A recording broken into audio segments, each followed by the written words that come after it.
Alright, hello. Welcome back to Octopath Traveler. It has been, well, for you, it's been a day. For me, it's been about 4 years. So, we're gonna finish this game. Like, I've played this game off and on because I had to level up. Not had to, but I was leveling up and doing all the side quests and all these other things. So, I have to catch you up on a few story elements. Let me that journal. I'm so confused on buttons still, so this is gonna be a fun thing.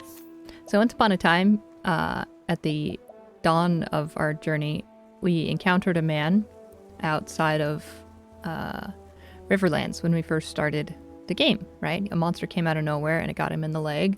Hate to be a bother, but could you have a healing grape to spare? So we gave him a healing grape and he went on his merry way. And then eventually we met him again. He's looking for his father. And so we're like, oh, cool.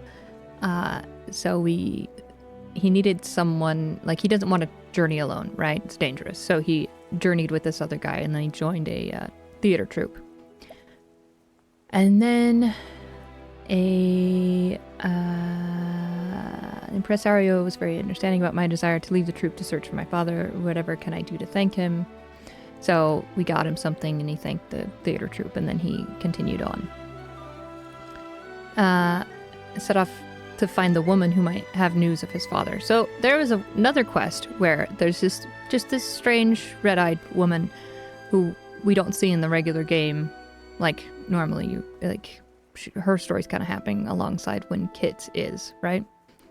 And so eventually those two meet up, and then he follows her off to Hornburg, which, if you remember, Hornburg has the Gate of Finis in it, which is sealing away Galdera, I believe. Or just, basically, it's not good, yeah? So that's about where we're going. Kit is Graham Crossford's son. Graham Crossford is the one who had the journal for Tressa. And a few other things, but I think that gets revealed in some stuff we're going to encounter pretty soon. And I don't want to spoil it. So, there's a couple of boss refights, which I've done. There's no save after those boss refights, and I died on the final boss. So, I mean, convenient, because now I get to share that with you, and we all get to watch the ending together. But at the same time, I might die a lot, so there might be a lot of editing in this. But we'll see. Let's just go. I'll cut out some stuff and we'll get there. Okay, so we actually have a teleport to the place, because otherwise we can't get there, as far as I recall. So it's the ruins of Hornburg in the Highlands. So that's where we shall be going. And I will be using a guide to get through the final boss, because I don't think I could do this myself. So, if you recall, Ulbrich was a knight for the Kingdom of Hornburg, but it fell.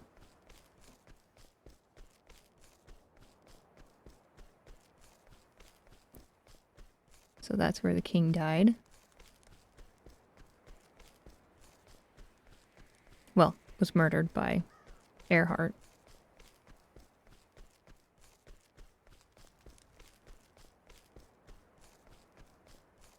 I don't remember if there's no enemies in this place, which makes it a little spookier.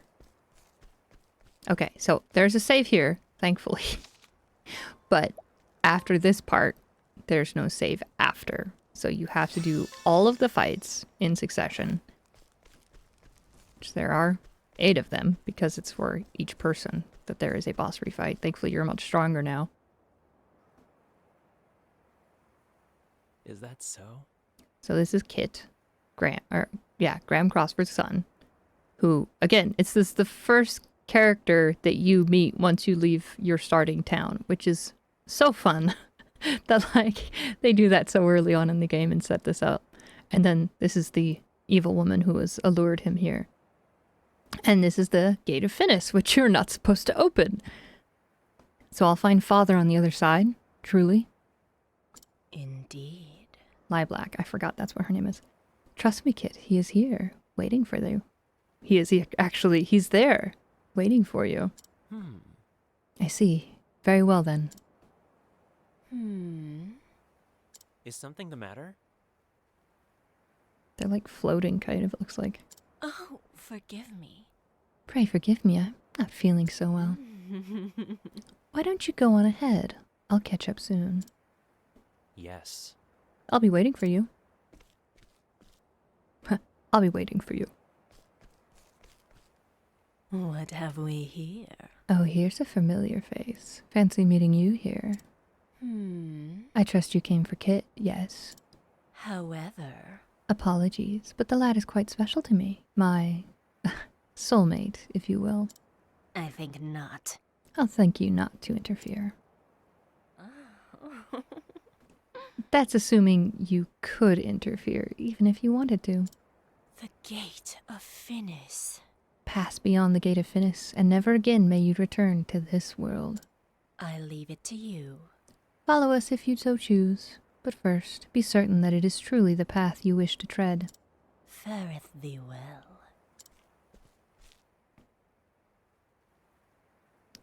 Ooh, spooky. So this is my group. And I would say this is pretty accurate about who my favorite characters are. I think maybe Ulbrich in here as well. But all of them, love all of them. The music's really good too.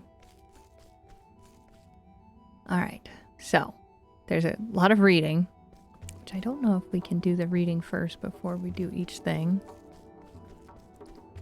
So, much like a Mega Man game, here are all the refights that we're gonna have to do. Music is so good in Octopath. I'm so excited for Octopath 2. That should be happening shortly after this, but we'll see what happens. We at least have to finish Octopath 1. Examine. Yeah, you should look up the Octopath soundtrack if you have any interest. Yeah. Do battle with the unholy presence. Hang on, I gotta double check really fast. Okay, number 2. Well, not number 2, but the second one we're doing.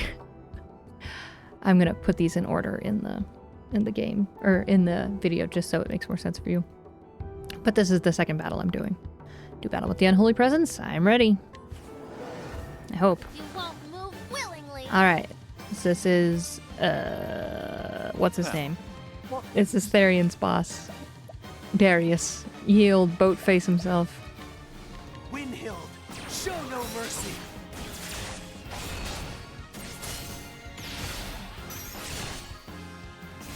There he goes. Okay. Ha! Try again.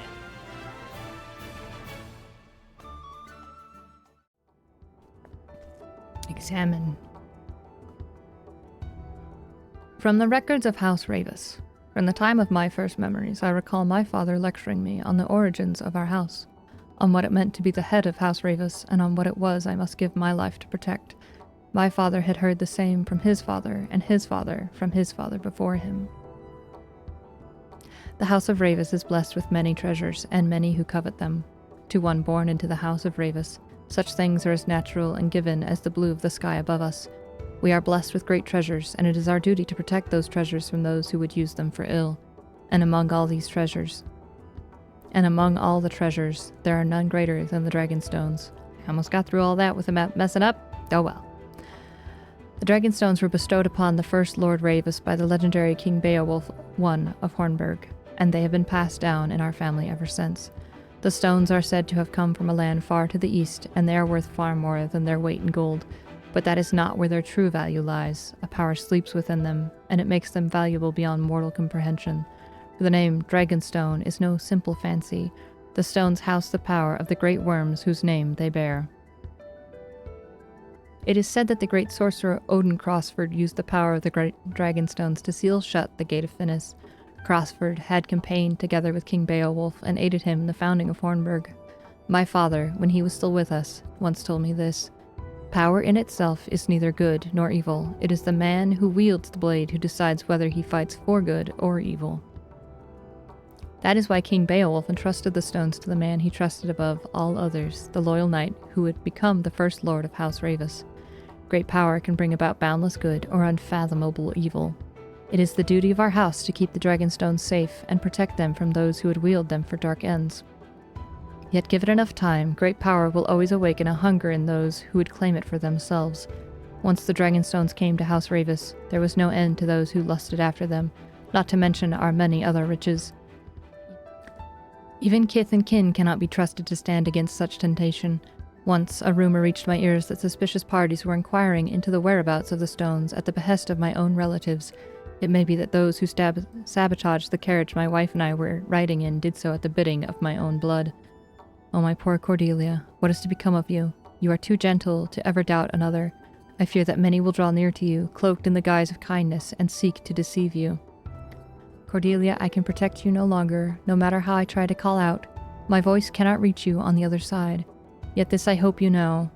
Though a time may come when you are betrayed by one you trust, I believe your heart will not falter. You will not lose your faith in people, and this is for the best. For there are those truly worthy of your unwavering trust, and you will find them and keep them close at your side. I held on to such faith, and I was rewarded with a loyal companion worth 1,000 other men. Heathcote has been true to me in all things. Surely such a friend will also appear before you, one worthy of your faith. And so I beg of you, Cordelia, never stop believing in others, for it is this faith that will save you in the end. That's Cordelia's dad, who apparently died from something. Probably a raid on the house. Unless it was, like, he also died in the carriage, is what the idea is. Okay. Now, let's get down to business. It's Werner. Werner? There, Werner. My turn.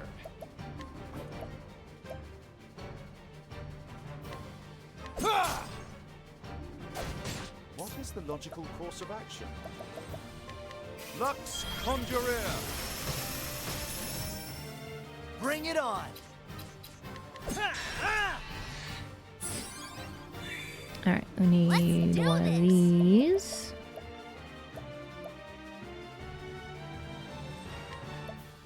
Let me help. My turn. A little bit of this. I see through your defenses. Here we go. And then Let's all get of down to this. work. This is just gotta go. Windhild, show no mercy.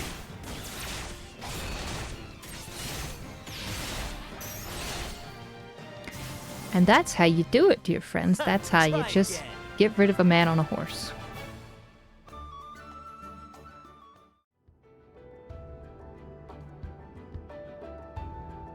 From the records of Lord Werner of Riverford. Blah, blah, blah. Hornburg will fall. I still remember her smile as she said the words.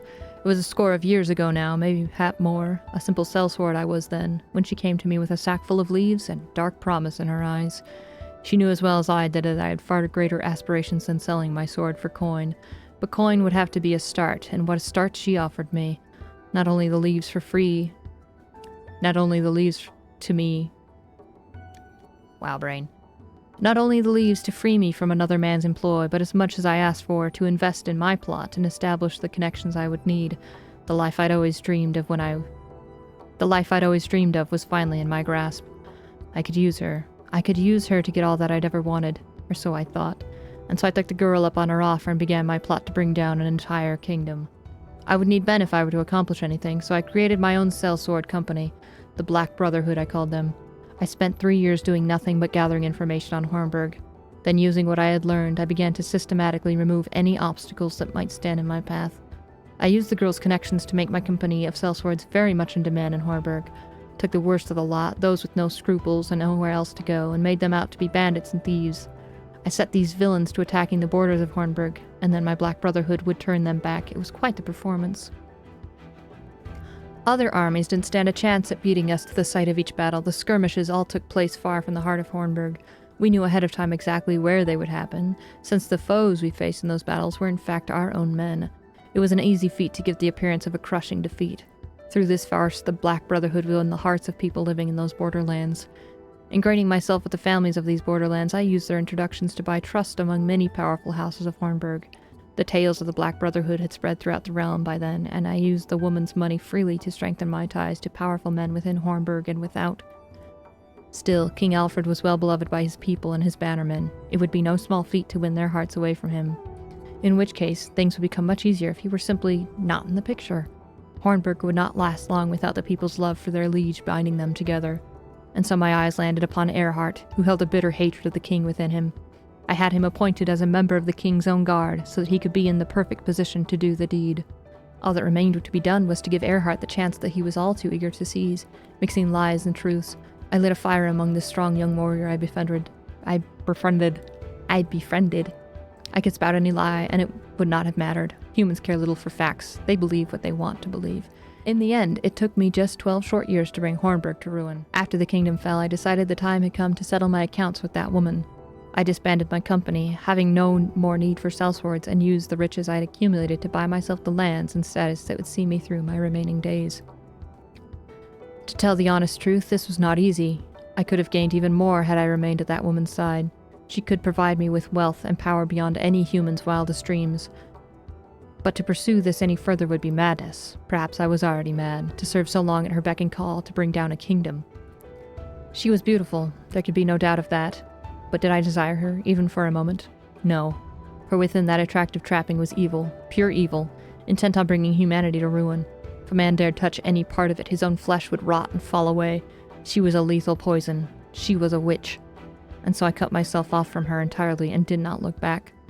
Funny though, is it not? In the end, I could not escape her. She brought about my ruin as surely as if I had indulged in her poisonous touch. For in the end, just as I felled Hornburg, it was Hornburg's last knight who laid me low. Darn right it was. I'm like, yeah! And then I'm like, Kumama, if you lose one of these battles, you have to start all over again. And I'm like, oh, yeah, okay, well, just not think about that, but also think about it enough so that I don't just be like This should be fun. willy-nilly with how I'm playing this. This is... Which one is this?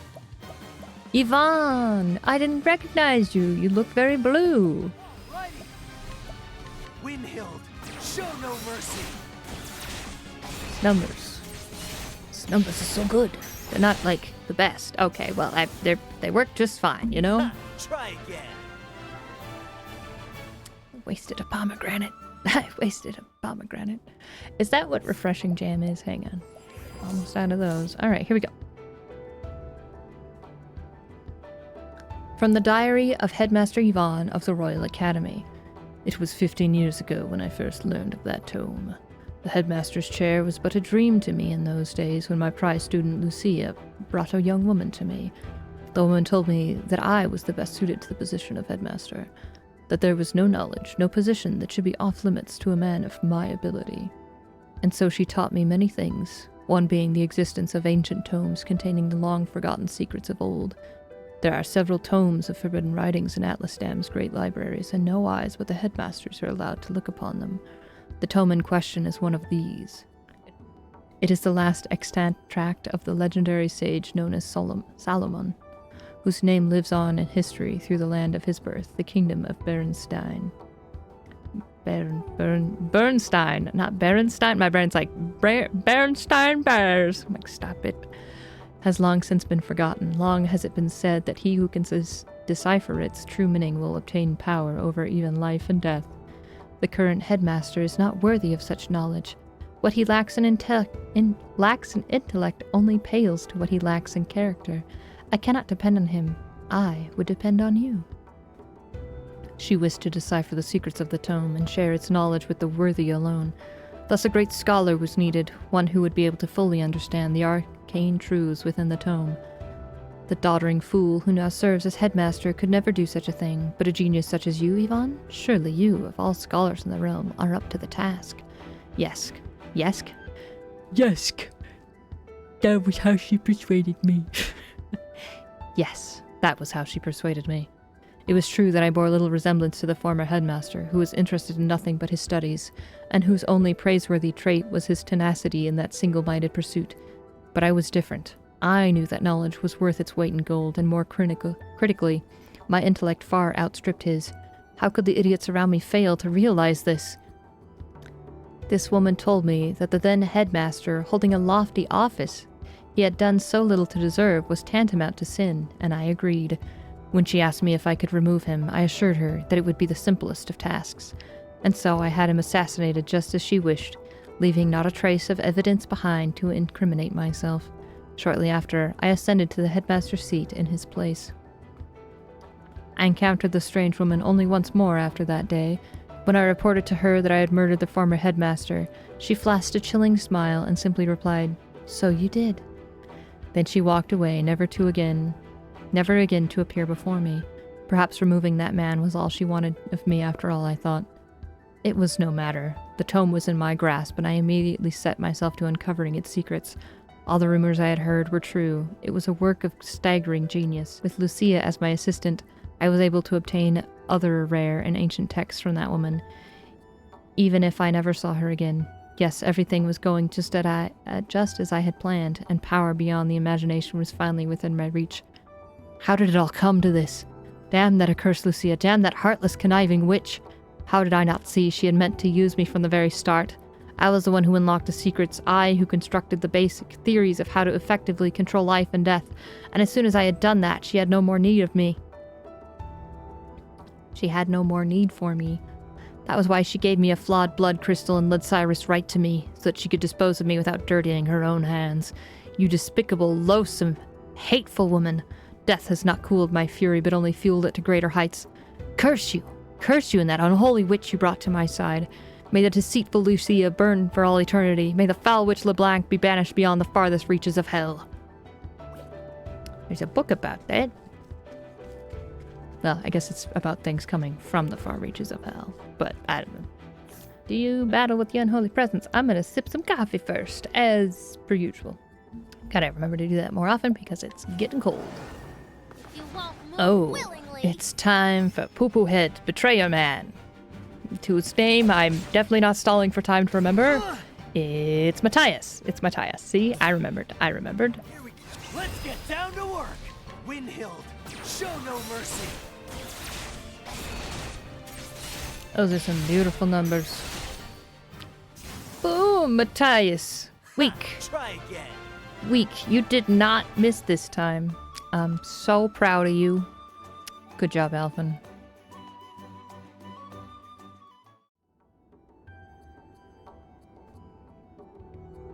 From the Diary of Matthias, Prophet of the Accursed Flame. Once I too believed in the teachings of the Sacred Flame. I led the people in its light as a servant of the Church. No one could have doubted that I was anything but a pious believer in those days. And when I look back upon it now, it all seems so painfully foolish. When was it that I first began to doubt the flame? Perhaps it was after I met LeBlanc. But no, that was but the catalyst to what was already growing within me. Even before LeBlanc appeared, those feelings had taken root in my heart. The small village whose church I had been appointed to was destroyed in a conflagration. In a conflagration? Please put the, what is conflagration? The small village whose church I had been appointed to was destroyed in a conflagration started by a capricious strike of lightning. The flames spread before we even knew what was happening. Before we knew it, we were engulfed in a hell's fire. Countless were lost to the flames, even the innocent young children who I'd loved so dearly. They had committed no sins. They did not deserve to have their flesh seared and their bones turned to ash. So I prayed to the flame. I prayed and prayed that their lives would be spared. Fool that I was, even after they were dead and gone, I believed that if I prayed hard enough, they might return to us, that a miracle might occur. And so I offered up every scrap of faith that I had until at long last I realized the truth. Believing in the sacred flame and praying to it would not bring about a miracle. And if my faith cannot bring me and those I love succor in our times of greatest need, then it was worthless. It did not matter to me if the power I needed was forbidden. I would use that power for the force of good and bring about miracles. That was the true faith to which my eyes were finally open. It was not something I had been tricked into by another. I had reached enlightenment. It was only fitting that such a revelation came to me, the one true savior. While LeBlanc may not have been responsible for my enlightenment, I am still grateful to her. After all, she is the one who granted me the blessing of 100 years free from aging. Oh, he was an old man! The dark secrets written in that tome can allow a man to cheat death, and I owe her a debt for sharing them with me. I gained eternal life, or close enough, as a true savior should. I then took it upon myself as my duty to save as many people as I could with the power granted to me, and so I set out to kindle a darker flame in our realm.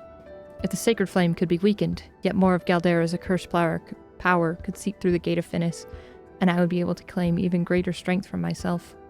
I hid myself away from those in the church who wished to stop me. The long march of time was my ally. It wore away the lives and the memories of any and all who once knew me, until it was as if my face had been washed away like words written sand. None who still live would remember me as an apostate to the church. With enough leaves, all things are possible. Even obtaining a new name is a little challenge, and so I worked my way back into the church's graces as the traitor Matthias. Even the venerable Archbishop Joseph did not suspect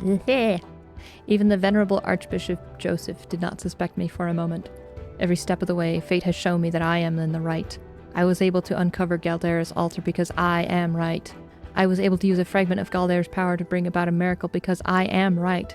I could become the savior of Whispermill and command its people to do my wishes because I am right. With Simeon as an ally, I never wanted for money, nor power. The Obsidians served me well, whether they knew it or not. Simeon claimed never to have spoken of me to the others. I know not if he meant to use me as a secret weapon against the others if the need ever arose, or if it was simply that he did not trust me, but it hardly mattered. After laboring for so many decades, the time had come at last. I had succeeded in debilitating Archbishop Joseph with the poison the Obsidians had provided for me. I was like, I felt like that was the thing, but then I forgot. But like, even in the first playthrough before all of this, I was like, Matthias was in the church beforehand. It was a beautiful poison. No one would ever suspect it was anything but a natural death. All that remained for me to do was to cast a dark shadow on the heart of Liana, the next flamebearer, and the sacred flame would soon burn black. That was what was meant to be. That was what was about to be. But no. Damn it all, to the farthest reaches of hell. The culmination of all I had worked for was mere inches away, so close I could feel the kiss of the accursed flame, and instead, it was all snatched away, that fire snuffed out to leave me in utter darkness and despair. I am the savior. I was meant to bring Galdera's flame to the world. Why should I be left in this black hell? It is dark here. The blackness, it is all-consuming. Darker than 1,000 starless nights. Please, someone, anyone, bring me some light.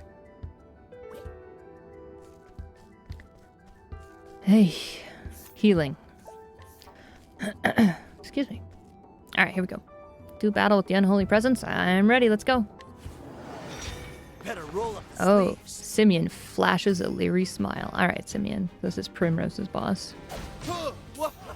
Alright, it should do it, honestly. Show no mercy.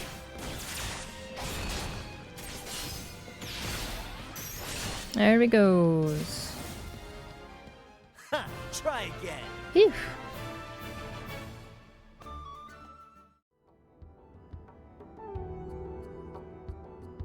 From the diary of Lord Geoffrey Azelhart. I kept my faith. I stayed true to my convictions until the end. Several years before my death, a shadow fell upon my dear noble court, a shadow known as the Obsidians. They brought with them sweet words and false promises, but I would not lend them my ear. Once they came to understand that I would not be swayed to their way of thinking, they came after my life time and again. I would not allow myself to be daunted. I dug deeper into the truth to uncover their intentions, their ties, and the mastermind behind their villainy. And my search eventually led me to learn of the Gate of Finis.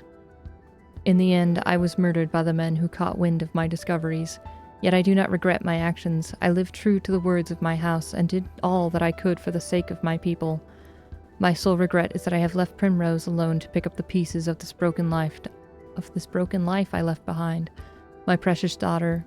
Why am I keep putting H's into what I'm trying to say? My sole regret is that I have left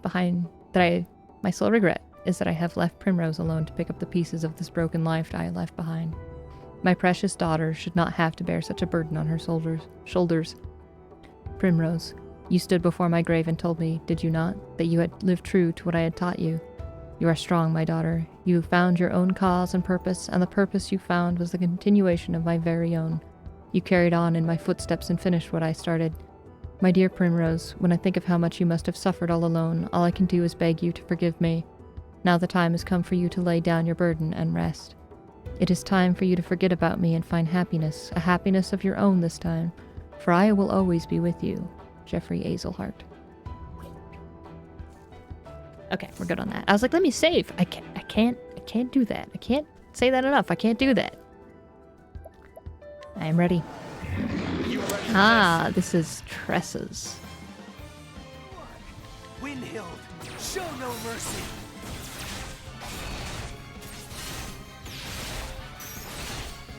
Got him. That's what I'm talking about.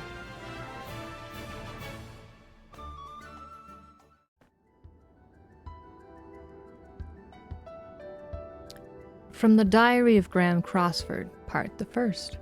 Grave tidings reached me as I was passing through Victor's Hollow in my travels.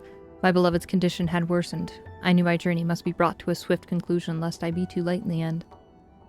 I made up my mind to sail across the verdant deep. The final ingredient I required was the pinion of an ogre eagle, that most fearsome beast of the sky. They are said to make their home in the forest of Rube, beyond the vast Emerald Sea. When I arrived at the harbor, there was only one ship to be found. It was a grand one, no mistaking that, but the captain was none other than Leon Bestral.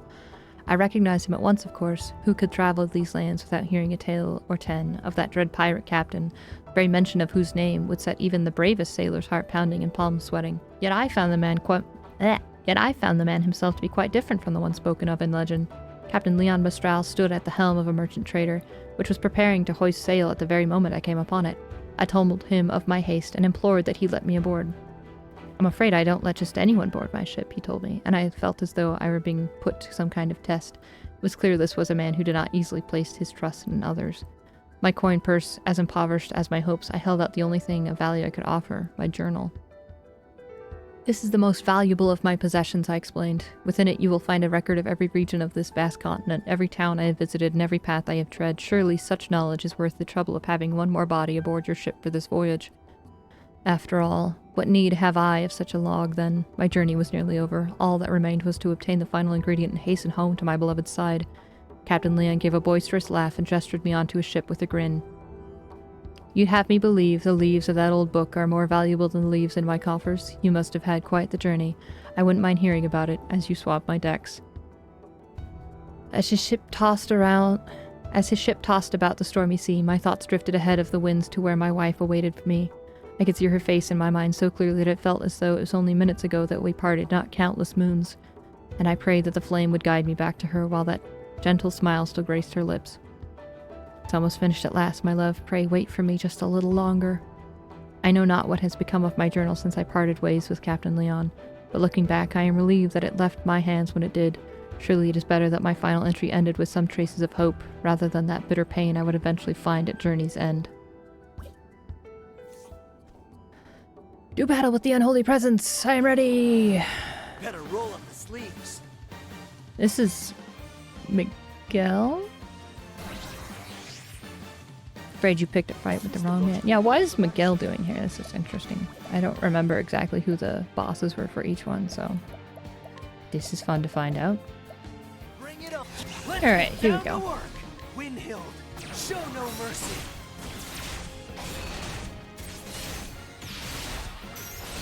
There you go. Goodbye, Miguel. Ha! Try again.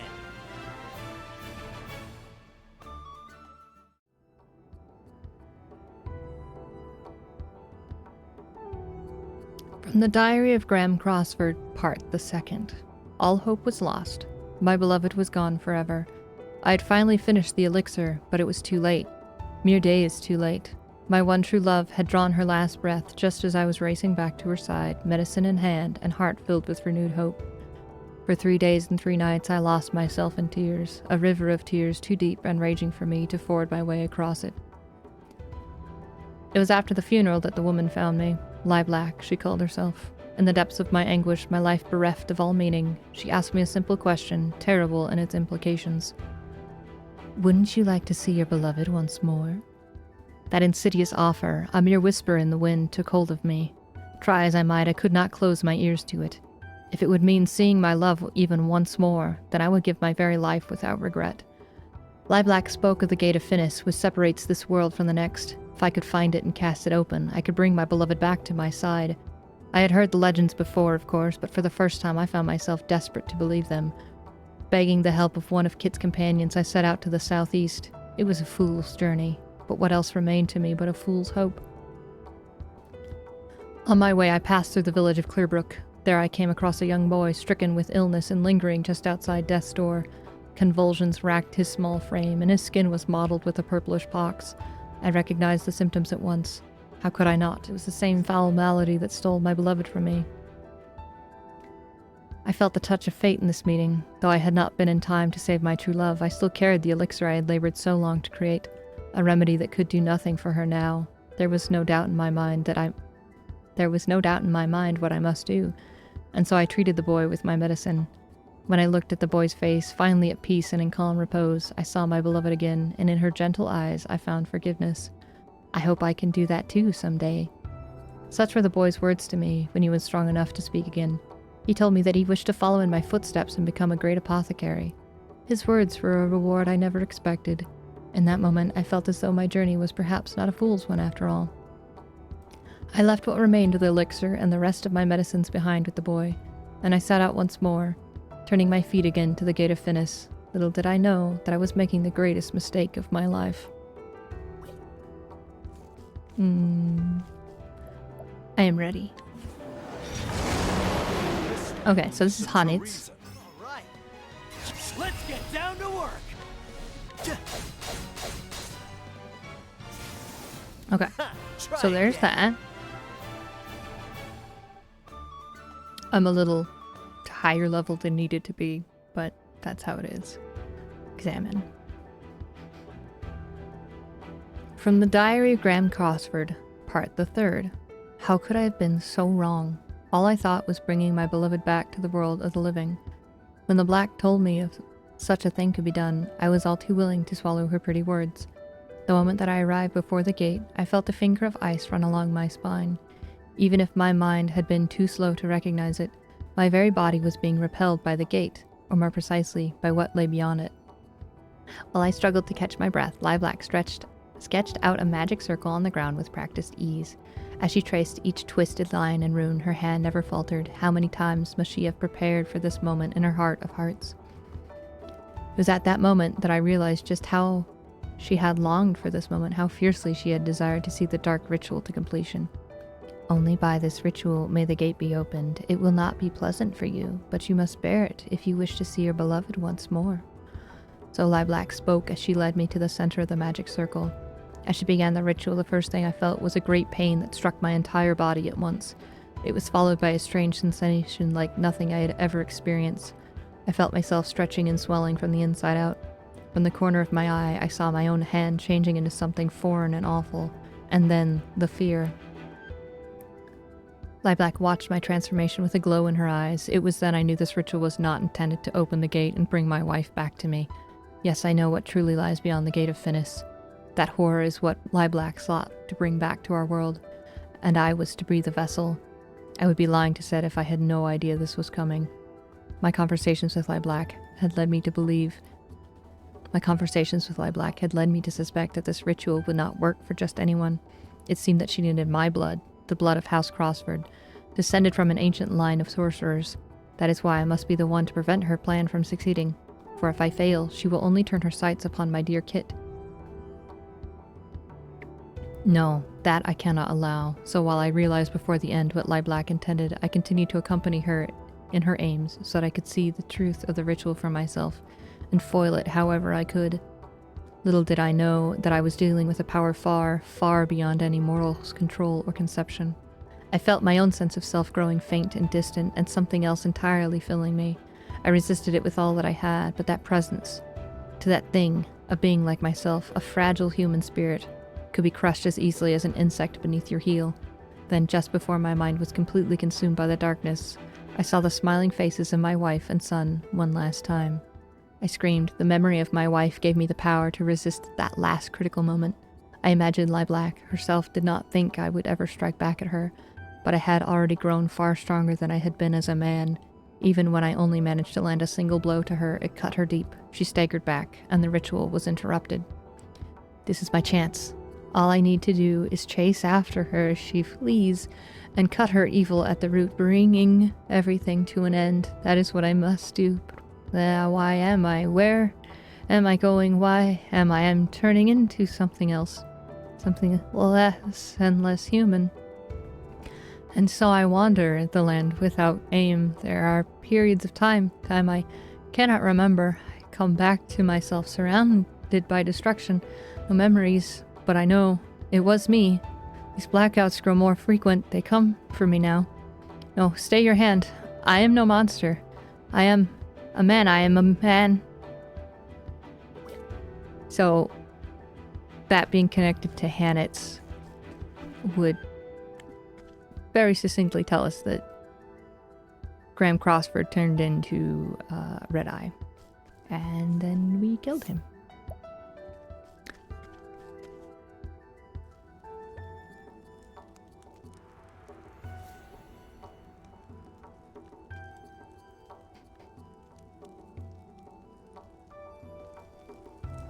And now the final boss. And now I need to look up a guide. So I will be back after I've done that. So I have an idea. We're gonna see what happens. I'm not stressed out. You're stressed out. I'm okay.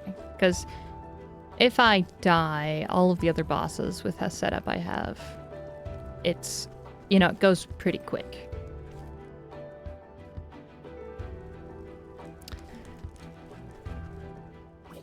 Oh.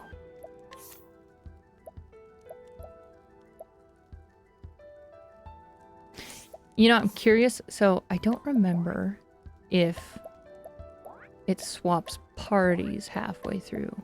I don't know if it does or doesn't because, again, I was here once a long time ago. Okay, then we gotta swap everybody again.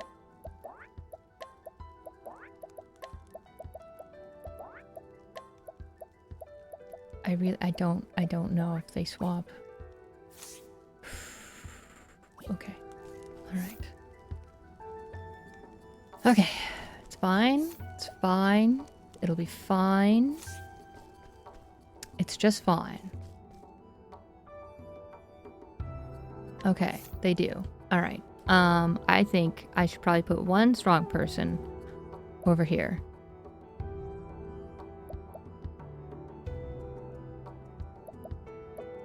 Or should it be two? I don't want to stretch myself too thin, right? It should be just fine. Because I was like, we don't have a healer. No, hang on. We don't have a healer in that party. So now that there's a healer in both parties. Should be good. Gosh, I hope we're okay. You? Quite the stubborn ones, aren't we? Why, yes. Where's Kit? That's the question on your lips, isn't it? Kit. Why, he's right here, standing before your eyes.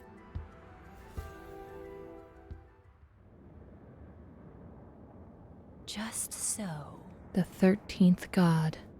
Galdera the Fallen, he and Kit are one and the same. The Gate of Finis. Was created to seal Galdera beyond the boundaries of this world. And the Crossford family, you see, comes from a long and ancient line that carries the stuff of the dark god in their veins. Sorry, I'm just excited. Many years ago, I led Graham, Kit's father, to this same place. I told him that by coming here, he could return his beloved to the land of the living. A lie, of course, but one he was all too willing to believe. And then? All was proceeding according to plan, but in the end, I underestimated the strength of the man's spirit. Oh. The ritual failed, and Graham escaped somewhere, though he hardly resembled himself anymore. This time, though, will be different. This time, I will not fail. It begins. At long, long last, Galdera's? There's more than one? Galdera shall rise again, and all the world will know his fury. You too have an important role to play on this historic day. Your flesh, your blood, your very soul will feed the dark god and give him strength. Father. Can you hear me? Father, your daughter calls for you. Galdera, my father. Oh, Father, pray show mercy on these poor wretched souls. I hear you, my daughter. I'm not gonna do a very good voice of Galdera. How's it going, daughter? I don't know. What do you do? What do you pick for that? Oh, Father, at last, we are together. My daughter, for fulfilling your fate, I bestow upon you eternal slumber.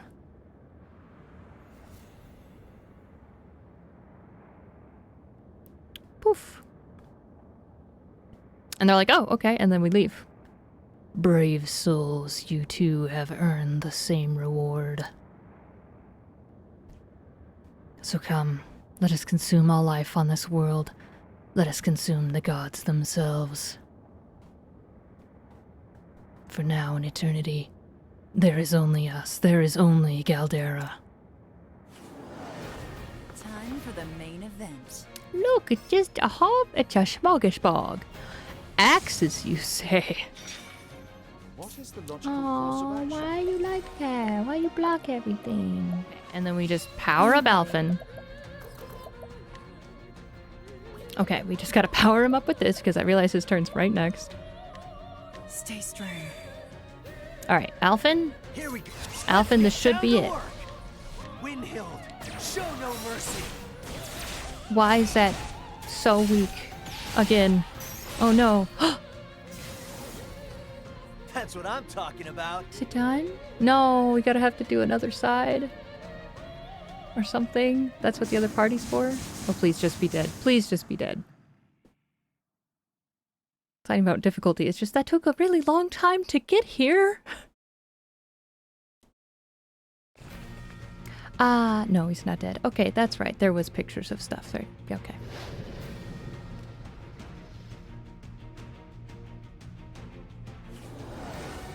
Let's get this over with. Oh no. Oh no. Oh no. Oh no. We are not prepared. We're gonna die.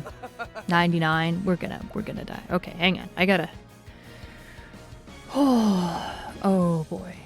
Oh boy. I need cookie dough. Hang on. I need coffee. And I need to look at this guide more intently.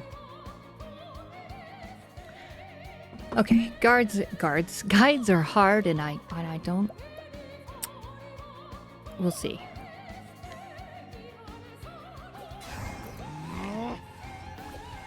Four turns. All right, well, we'll see what happens. I should have had the War Master on this setting because the sorcerer was important on the other one, if that makes I'll do my sense. best. But so that's not what we have here. So there's that. Thunder! Bring out!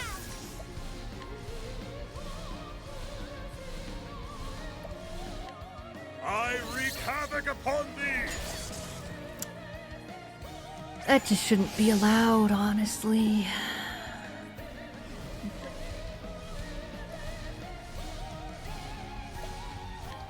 I wreak havoc upon thee! Over. What the actual goodness? Are you like what? What is your accuracy if that's the case? You know, my dude, my dude. Yeesh, well, feely. Here I go!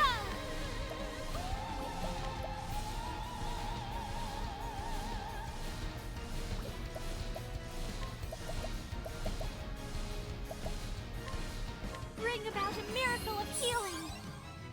I only noticed her. Everyone else was dying too, but I was like, Ophelia. Let's do this! You know, Time really to tells you steal a the lot. show. He's unbending! All right, don't miss. I wreak havoc upon thee! My turn. Obrick. Sun. I'm ready. Are you? I don't know what to tell you, man. Time to steal the show.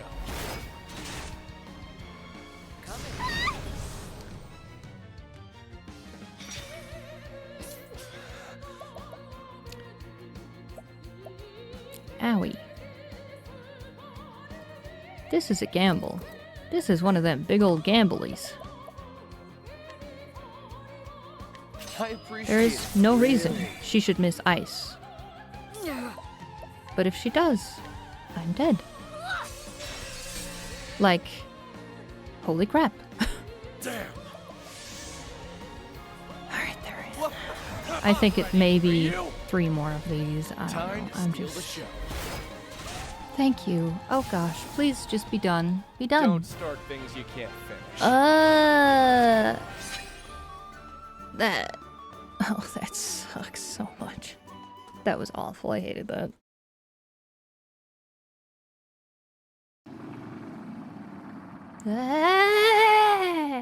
That's about what's happening internally right now, yeah.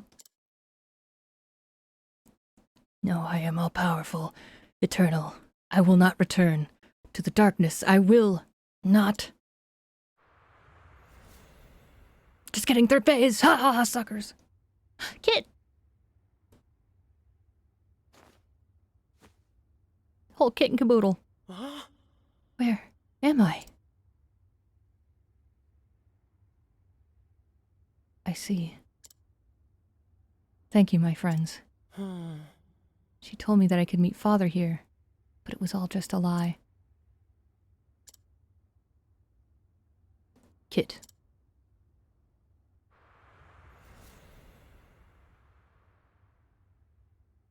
Aww. Father? Mother? Kit. Oh, how you've grown. No mortal knows what fate holds for them. All these years I had thought my journey a futile one. Only now do I know it was not so. All because of you. In journeying here, you have not just found meaning in your own lives. You have sealed away the darkness and restored light to all of Orstera. For this, I thank you. Live on for us, Kit. And your mom says hi, by the way. Live on, and live strong, and prosper, and stuff. I love you. Didn't say that part.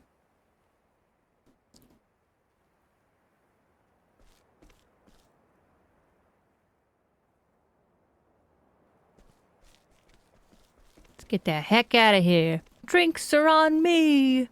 Actually, drinks better be on you, Kit, because I am exhausted. For life is a journey. The places you go, the deeds you do, the tales whose hero you become. Every road is yours to take. So journey forth, friend, into this great world we live in, and find an adventure all your own.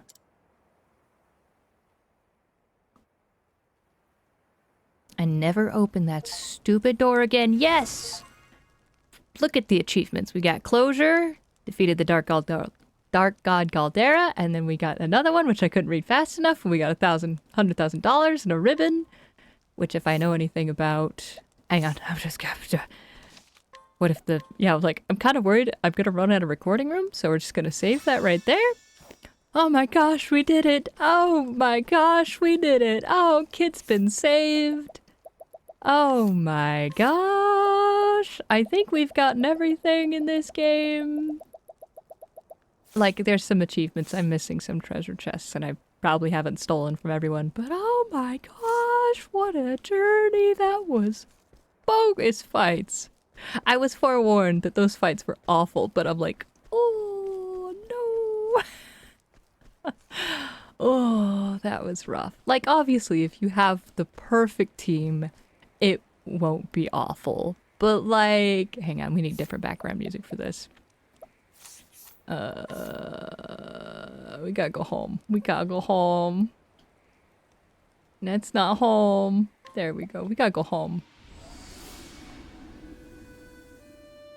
Not here though. Hang on with this one. This is home. Like, obviously, if you have everything set up perfectly, it's gonna be just fine. Don't have any encounters, please. We're looking. But oh, that was rough. This song. It's helping the rage is subsiding. It's going away. Yeah, I'd say play the game, but don't worry about the final boss, you know? If you're like, I hate big fights, don't do the final boss. Do not do the final boss. That forest boss as well, you didn't see it because I did that off stream, off recording, whatever. I did that the other day just kind of to refamiliarize myself with the game, and I was like looking up guides and I was like, this is impossible. And then someone was like, oh, you can beat it in like 2 special moves. And I was like, what are you talking about? And then I did, and so I kind of was a little arrogant today. I was like, oh man, we'll just go beat the boss, it'll be fine. Oh, that was... Yeah. I think a lot of it does have to do with because there's no save. You're just sitting there like, one wrong move, and I'm gonna get party wiped, and I'm gonna have to do everything. And it's just a matter of time. And as you get older, there is reluctance in spending like an hour on a fight that you know you're gonna probably have to go do again. And it's just guilt. It weighs on you of like, I'm gonna have to do this again, so then the pressure's on to really do it perfectly the first time. I don't know. I don't know. There's so much this game does perfectly, but there are still some tropes that, you know, some people are like, it wouldn't be what it is without it, you know, like it wouldn't hit those high notes for them, because there are people who love that, and that's fine. I'm just saying, like, for me, it brings it down a little bit, but thankfully it's like the locked ending that you don't need. You can still do all of the other characters' stories without that. Like, that was Kit's story. And if I had Kit in the party, it would have been important. But since Kit is not a party member of the 8, then it's fine to just have that at the end. That's a part of the world story. And so if you care about the world story, obviously go for that. But and also if you're an achievement hunter, that also does make it complex. But I feel like if you're an achievement hunter, you absolutely know what you're getting into when you pick up a game like this, because that's, you know, that's just what it is. I was talking about how it's fights like that that makes it really annoying that it is a level-based game, because you can have, if I had leveled to like 100 or 99, whatever it is in this game, that's the max, and not had to follow all the rules per se of like, oh, if you have these skills, then you can absolutely win just super easy. It's like, well, then it shouldn't be a level-based game, because the point of a level-based game is if you don't want to strategize, you can still brute force your way. You know what I'm saying? Like, that's why I love level-based games, because I'm pretty stupid, not gonna lie. Like, I try to pick up as much as I can through what the NPCs say, what the equipment says, but a lot of the time I just can't piece it all together to that magical, oh, if you did this, that, and that, you know. Obviously, that's what game guides are for, because otherwise they wouldn't need to make those.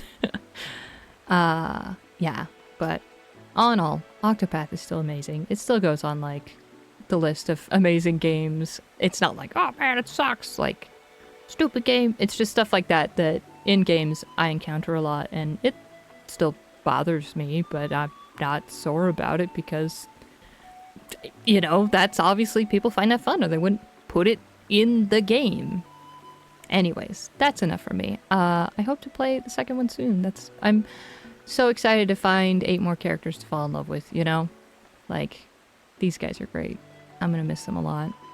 But I think I'm ready. I think I'm ready to close this journal and open up a new one. Thanks for joining. God bless.